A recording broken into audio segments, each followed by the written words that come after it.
They say the woods go silent when a predator is near. That night, the forest was so quiet, I could hear my own heartbeat. And then, I realized I wasn't alone. This happened last year in Oregon's Mount Hood National Forest. I'd gone camping with my cousin Tyler.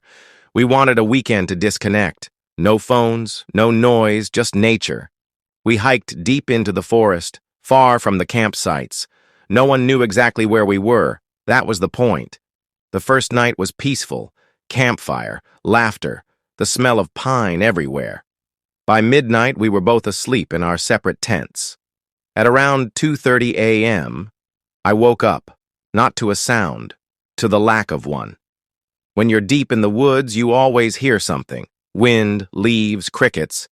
But that night, it was dead silent, like the whole forest was holding its breath. I unzipped my tent halfway and peeked out. The moonlight lit up the clearing. Tyler's tent was still, no movement. I almost went back to sleep until I saw it. A figure, standing just beyond the tree line, tall, completely still, facing our camp. At first I thought it was a tree, but then it stepped forward. The movement was so slow, so unnatural, that every instinct in my body told me to hide. I whispered Tyler's name. No answer. The figure stopped, just far enough that I couldn't see its face. It tilted its head, like it was studying me. Then, without a sound, it turned and walked into the trees. I crawled out of my tent and shook Tyler awake. When I told him what I saw, he grabbed a flashlight and we scanned the woods. Nothing. No footsteps. No movement. We stayed awake for the rest of the night, huddled by the dying fire, but just before dawn, we heard it. A voice.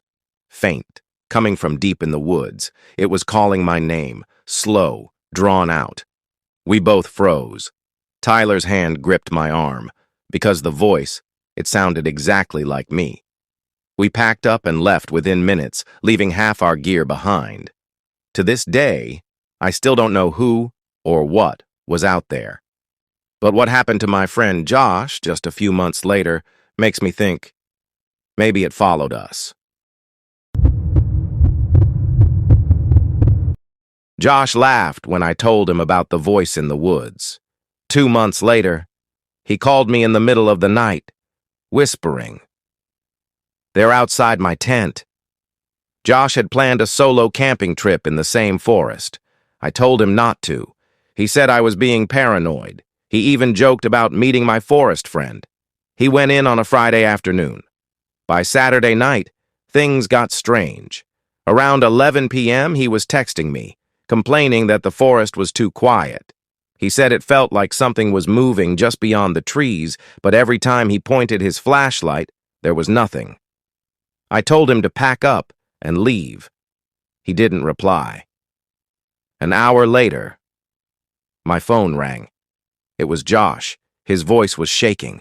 They're outside my tent, he whispered. I asked him who.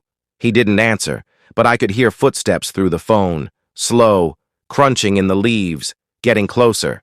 Then, silence. I kept calling his name, but he didn't speak. All I heard was breathing. Long, deep breaths, right next to the phone. And then, a voice. Not Josh's. It was low, drawn out. It said, I found you. The call cut off. I tried calling back. No answer. By sunrise, I drove out there with the rangers. We found his campsite. The tent was still up. His bag was there. Even his phone, sitting on top of his sleeping bag. But no sign of Josh. Not even footprints leading away. The search went on for days, but they never found him. And the strangest part?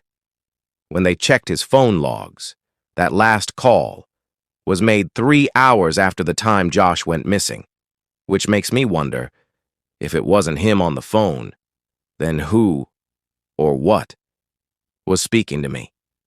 And that's nothing compared to what happened to the couple who camped there the week after.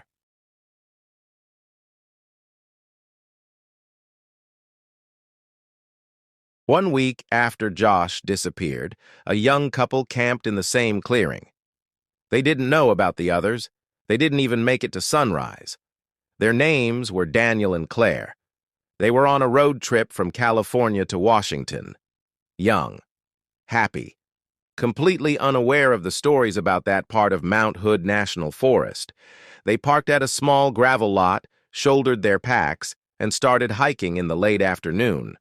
The trail was quiet, too quiet, but they just thought it was peaceful. By 6 p.m., they found the perfect spot, a wide open clearing with soft ground and a small fire ring left by other campers. They pitched their tent right in the center. Neither of them knew. It was the exact same place where Josh's tent had been found a week earlier. The first few hours were great. A small fire, a bottle of wine, laughing under the stars. By midnight, the fire had died down. They zipped up the tent and tried to sleep. But sometime after 1 a.m., Claire woke up. She wasn't sure why at first. Then she realized the tent was moving. It wasn't shaking violently, but there was weight, pressing against one side, like someone was leaning on it from outside. She whispered Daniel's name. He woke up, confused. When they both sat up, the pressure stopped. Daniel grabbed his flashlight and unzipped the tent flap, just a little. The beam lit up the clearing. Nothing. No animals, no wind. They shrugged it off and zipped the tent shut again. 5 minutes later, they heard it. Footsteps, soft, slow, circling the tent.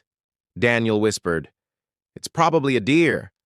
But deer don't walk in perfect circles, and they don't stop, just to breathe. Whoever, or whatever, it was close enough that Claire swore she could hear faint breathing, inches from her head. Daniel reached for his phone to call for help, but before he could, a voice came from outside, low, calm, almost polite. "Come out, we've been waiting." Claire's eyes went wide. Daniel shouted that he had a weapon. The voice laughed, not loud, just a soft chuckle. But it sounded wrong, like more than one person was laughing at the same time. Then, the zipper of the tent began to move. Daniel whipped the flashlight toward it. For half a second, Claire saw a hand, thin, pale, with fingers that looked too long, bending in unnatural angles. The light hit the tent wall, and the hand was gone. Without saying a word, Daniel grabbed his keys and they bolted. They ran through the dark forest, using only the flashlight beam to see. Branches whipped their faces. The footsteps followed, but never got closer. Finally, they reached their car. They jumped in, locked the doors, and drove until they saw the highway lights. The next morning, they returned with a ranger to collect their gear. But when they reached the clearing, the tent was gone. Not collapsed, not ripped apart, just gone. The ranger was quiet for a long time. Then he said something neither of them will forget. "You're the fourth set of campers to run out of this spot in the last 3 years." As Daniel was telling me this over the phone, he stopped mid-sentence. I could hear a faint sound through the receiver, slow, heavy breathing. Then a voice came through the line, low, calm. "We found you," and the call went dead.